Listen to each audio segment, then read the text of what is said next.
What up, y'all? Welcome back to Lights, Camera, and Action. So to give y'all a quick update on the Shannon Sharpe case, there's been a second accuser that's recently done an interview and came out against Shannon Sharpe. So we're going to take a quick look at the interview. After that, I'll give you my thoughts. The biggest argument that we ever got in. And he was controlling, he was domineering, he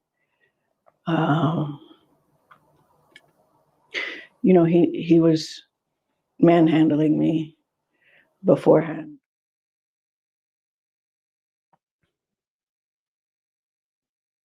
We met in actually the press room at the Broncos, April of 2002. And but we didn't start talking until we met up at a club at Blue 67 in Denver. I don't know if anyone is listening from Denver, but yeah, we were at a club at the same time. We didn't go together. We just happened to both be there. And so he started talking to me and started pursuing me pretty heavily from then on. I resisted for a while because, I was a reporter and I didn't want to mix the two. But he's very charming. He dated until the 2010 incident. And then it came to abrupt end because I wanted, we were arguing and he was threatening me and stuff like that after, but I didn't see him again after.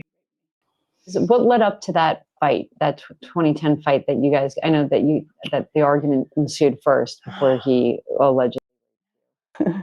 The argument was about the fact that he had removed one girl from his house and put another girl in his house and didn't tell me. And he had asked me to break up with my husband at the time. We were just dating. So I was dating Shannon and my husband at the same time. Shannon asked me to break up with my husband. And I don't recall for sure, but I think I did.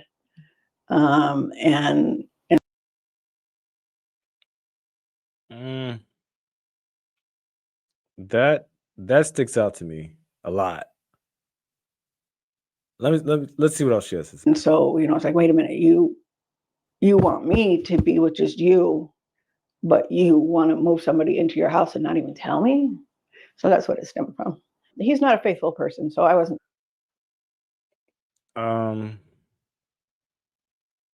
I have a lot of thoughts regarding what she just said. First of all this is still alleged. I really hope she's okay. These are some pretty serious allegations. Kind of sticks out to me what she said, break up with your husband. No, I mean, if someone's saying that he's not the most faithful person, I could understand that. I see where she's coming from. But he said to break up with your husband. I don't think people don't say that. People say divorce your husband. I never, in any of these stories where we've seen plenty of these stories where someone's, already married, they start dating someone else, the person wants them to leave their husband. They either say, hey, leave your husband, leave your spouse, leave your wife or whatever, divorce your spouse, divorce your wife, divorce your husband, break up with your husband. It sounds a little weird. And then even the fact that you can't remember if you did, that doesn't really make a lot of sense to me. I would think, I've never been married, but I would think if I was married and I did break up with my wife, or if I stayed with my wife, I would remember that. It's not a girlfriend, it's not a fling, it's my wife. So if that happens, I would remember if I broke up with my wife or divorced my wife or left my wife or whatever. I would remember that. I don't know. That just something with that just doesn't sit right with me. I'm going to be faithful to a non-faithful person. It just doesn't work that way. Not for me anyway. Yeah, can you tell us just broadly? I know it's probably painful to relive this situation, but can you tell us generally what happened that day? It was fighting, and usually we fought on the phone and not in person. It was the biggest argument that we ever got in. And he was he was controlling, he was domineering, he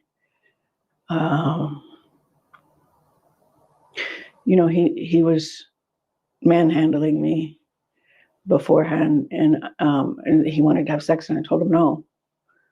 I told him no, because you gave it to somebody else. I didn't only tell him no, I told him why. And he wouldn't take no for an answer. So he overpowered me, put me to my knees, and after he got enough of that, he put me on the bed. And, this was all a struggle. So I had said no. And I said no, even though I was thinking that. And so it was the hardest. Yeah, this is too hard. He knew what he did. And so, I just kind of escorted him out the door. And then I wasn't going to do anything about it. Sometimes when you're with the person for a long time, it's hard for you to realize that they're being the perpetrator, even though you know it, you don't want to admit it. And there's so much going through your mind.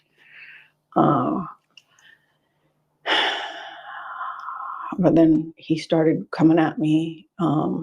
If I tell anybody, he'll use everybody he knows to destroy me, which he basically has. And then he started making other threats against my life, threats. He just was so worried that it would get out, and I wasn't going to do anything. But when he kept calling me at work, and when he kept, just very aggressively behaving, and I could see it wasn't going to go away, and he said he was going to destroy me and he was going to kill me, and he told me he was watching me, and all that. I just went and got a protective order. I'd had enough. And unfortunately, shortly after, he doxed me and my address got out, and I had somebody stop by my apartment, which had a door that led right to the side. It was basically on the sidewalk. And somebody came up to my door and said, "Shut up," screamed it at the top of their lungs. And I had my daughter in there right there. And I was like, oh, no.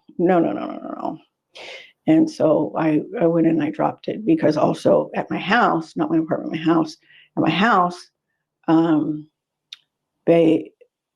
somebody came to my house and sat out front of in the driveway while my daughter was there alone. Someone came to my house, someone came to my apartment, and after my daughter called me, that's when I went straight there. So after you rescinded the restraining order, was there any other weird stuff, or did it kind of just die down? It died down. I tried to move on with my life. We may have talked, I think, once or twice. But then he started going on television. He came to my job, Turner Broadcasting, went on TV at CNN, and it was my job to put the videos from up to YouTube for CNN. That was part of my job. So I'm putting up this video, and here I see Shannon at my job talking about domestic violence, and the co-host mentioned that, oh, you had one that was just totally dropped, made it look like the police dropped it, not that I had gone down and withdrawn it. It created a picture that wasn't accurate. To me, it doesn't add up. It doesn't add up. I would have a lot of questions. The whole breakup with your husband that you can't remember, that just doesn't make any sense at all. I don't know. That doesn't sound believable at all. Also, the fact that you rescinded the restraining order. She said she got a restraining order, then someone pulled up to her house and said something crazy. You feel attacked, you feel unsafe. So the restraining order that you already had, you relinquish that, you rescind it, you take it off. That seems like more confirmation for the restraining order. To me, it seems like even more reason and confirmation for you to get it in the first place. But you took it off. Counterintuitive? I don't know. As time goes on, more will be revealed. All these holes in her story and some things that just flat out just don't make sense. It still just does not look good for Shannon. It doesn't.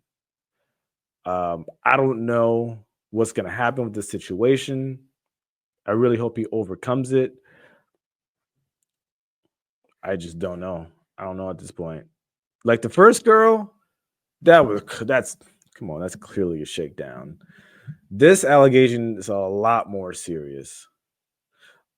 The first girl, that's clearly a shakedown. We can all see that's a shakedown. This one, it does look different, but there's a lot of holes in the story that just don't add up. I don't know. I don't know. But what do y'all think? Do y'all think she's for real? Do y'all believe her story? Are y'all rocking with this? Y'all rocking with the first girl? You think she's telling the truth? I think the first girl is definitely a shakedown. This one, I got a lot of questions because her stuff ain't adding up.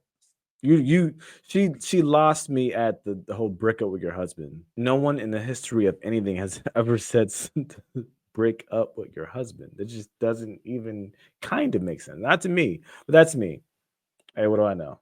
Just a guy with a mic.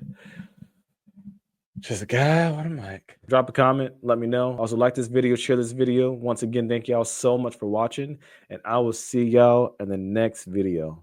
Peace.